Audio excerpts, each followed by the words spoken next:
Bienvenido al director general de la Agencia Reguladora del Transporte Ferroviario, Andrés Layós. Director, buenas noches.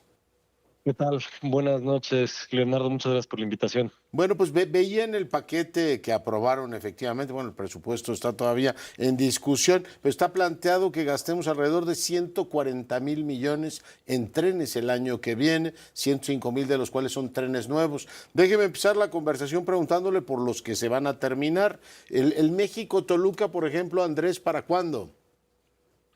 Ya estamos muy cerca de terminar. De hecho, el proceso de pruebas ya inició de la conexión de Santa Fe, la estación que sigue, que es Vasco de Quiroga, en el pueblo de Santa Fe, y Observatorio. Entonces pronto daremos una fecha. Estamos en el proceso de pruebas. La obra civil está, y la obra de vía, etcétera, ya está acabada.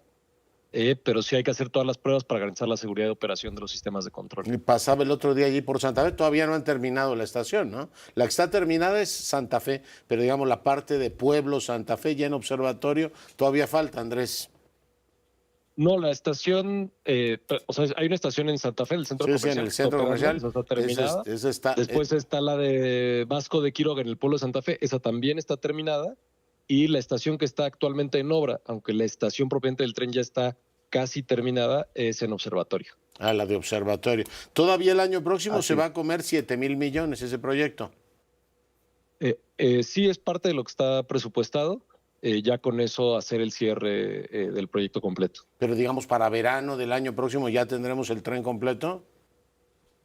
Desde antes, desde antes. Realmente estamos ya muy cerca de poderlo poner en operación. Insisto, se tiene que cumplir el periodo de pruebas y en ese es en el que ya Ya. estamos. El Maya se lleva 30,000 millones el año próximo. ¿Por qué? Es el Tren Maya, es la infraestructura de carga la que se está construyendo en este momento, más el ramal a Progreso. Como sabe, desde la campaña, lo que se planteó es que el Tren Maya no solo dé el servicio de pasajeros, sino que precisamente a toda la península de Yucatán, que de hecho es un área que tiene mucho crecimiento económico, que tiene consumo de combustibles, consumo de cementos, consumo de granos, se pueda hacer ese movimiento de carga en tren.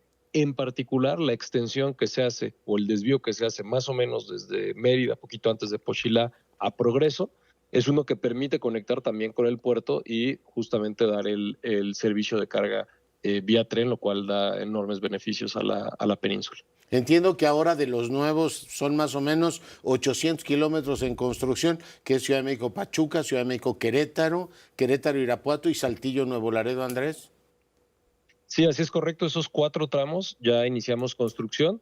En los tramos de México Pachuca y México Querétaro inició desde abril el agrupamiento de ingenieros Felipe Ángeles de la Defensa, y en los tramos de Querétaro Irapuato y Saltillo Nuevo Laredo iniciamos hace unas semanas la construcción con empresas que fueron seleccionadas a partir de un proceso de licitación que se llevó a cabo en los últimos meses. Ya. Y en estudios previos están todavía ahí un montón, ¿no? Como 1,400 kilómetros.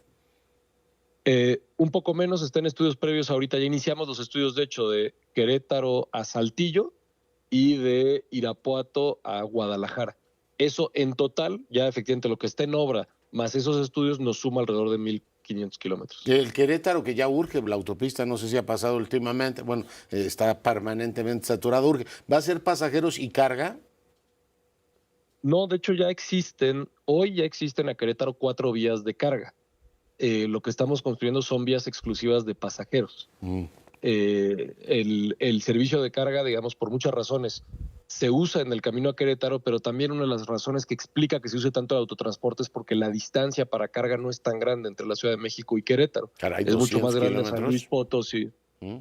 Sí, normalmente los transportes de carga pasan al ferrocarril más o menos cuando llegan a los 400 kilómetros. Eso es lo que suele ser en todo el mundo, no es particular a México. ¿Aún en Europa ocurre eso? En Europa se usa muy poco la carga ferroviaria, justamente porque son distancias muy cortas. Los países que más usan carga ferroviaria son Estados Unidos, Canadá, México, Brasil, Rusia. Son países muy grandes con territorios que les permiten largos recorridos, porque el servicio de transporte de carga ferroviario, digamos, es un servicio que no tanto se mide en tiempo, sino en distancia. Ya, mira, En distancias cortas suele ser más rápido usar autotransporte. O sea que la carga esta de camiones que tenemos en Querétaro, que yo tenía ilusión de verla diluirse un poquito para pasear por ahí, no lo veremos en el corto plazo. Pero estoy seguro que mucho de lo que ven en vehículos particulares o ven en autobuses, probablemente haya una transferencia al tren y les dará mucho gusto usarlo a los pasajeros. Sí, claro. ¿Cuánto tiempo haremos de México a Querétaro? ¿Cuál es el plan? El plan es hacer alrededor de 2 horas. A 100 kilómetros por hora se movería. Poquito más de 100 kilómetros en promedio. Digamos, tiene velocidades máximas que llegan hasta 160, pero evidentemente tiene paradas, entonces tiene curvas de aceleración que le permiten llegar a 160 en ciertos puntos, después se frena otra vez para la parada, etc. Y ya que Pues normalmente son velocidades máximas y velocidades promedio con lo que se trabaja. y ya que se entronquen todos, podremos llegar a México, Nuevo Laredo, ¿no? Exacto, el objetivo es poder hacer todo el recorrido hasta Nuevo Laredo y en este momento está planteado también hasta Nogales y en proyecto ya hasta Guadalajara. Es muy complicado el tema este del derecho de vía, la liberación del derecho de vía. En general, en los grandes proyectos es uno de los retos más grandes que hay. Sin embargo, como lo informó hoy la secretaria de Desarrollo Urbano y Territorial, Edna Vega, se ha trabajado de forma muy activa en este año para conseguir el derecho de vía. Una de las estrategias que se optó desde el principio es precisamente usar parte del derecho de vía histórico donde hoy están las vías de carga. Es decir, si en esas vías de carga se habían construido y una vía ocupa, por ejemplo, 8 metros, pero el derecho de vía es de 30 metros, entonces podemos ocupar el espacio sobrante. Sin embargo, en algunos tramos o nos salimos del derecho de vía histórico o simplemente se necesita un poquito más de ese derecho de vía. Por darle un ejemplo, para decir que el trabajo se está haciendo, es que entre la Ciudad de México y Pachuca, la obtención de derecho de vía ahorita está poco más del 90%, en el caso de México-Querétaro está poco más del 70%, y en los otros dos tramos ronda entre el 70 y 80%. ¿Y eso por qué? Porque hay que evaluar ¿cómo se llama? El valor de los terrenos, indemnizar a los propietarios. ¿O por qué es tan complicado? Exactamente.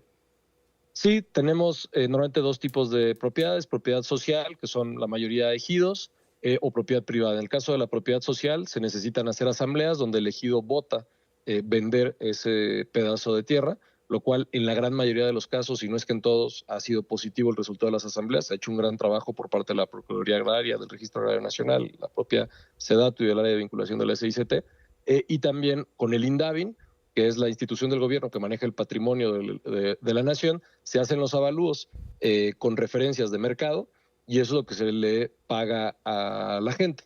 Una de las cosas que ha sido muy útil y que ha sido el esfuerzo de todas estas instituciones es que sea un trabajo de liberación de derecho de vía sin intermediarios. Es decir, directamente son funcionarios públicos los que se acercan, se hace el pago directo a las personas, no hay ningún intermediario de por medio y eso también permite, digamos, dejar todo documentado y de forma en orden en términos legales. ¿Quién está construyendo los trenes? Ingenieros militares. Veo que han sido asignados a algunas compañías. Mota Engil, que fue una de las más favorecidas en la Tren Maya, sigue estando efectivamente entre las que reciben contratos. ¿Cómo está, digamos, esta composición de lo público y lo privado, Andrés? Como le decía, entre la Ciudad de México y Pachuca está construyendo el agrupamiento de ingenieros Felipe Ángeles, también de México Querétaro. De Querétaro a Irapuato es un proceso de licitación. Cuando hay un proceso de licitación, las empresas presentan sus propuestas y a partir de la propuesta técnica y la propuesta económica se evalúan a ver qué es lo más conveniente para el Estado. Lo mismo en el tramo Saltillo-Nuevo Laredo.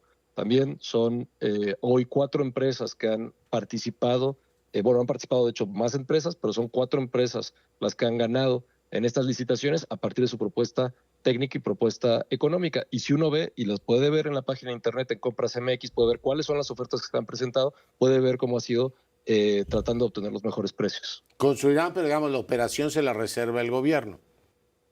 Sí, por supuesto, la operación será una operación pública. Ya, muy bien, pues seguiremos atentos al desarrollo de estos proyectos que son la columna vertebral de la inversión pública, bueno, una quinta parte, ¿no? Más o menos un 20% de la inversión pública este año, Andrés. Sí, estaremos informando de cómo van avanzando las obras y por supuesto, cuando ya sea la puesta en servicio, pues será una gran noticia. Muy bien, muchas gracias por el enlace. Igualmente, muy buenas noches. Saludos, Andrés Layuz, el titular de la agencia, efectivamente, de ferrocarriles de este país. Ahí está, pues, con un avance sobre el particular de cómo van los distintos trenes, los anteriores y los que ahora se están construyendo.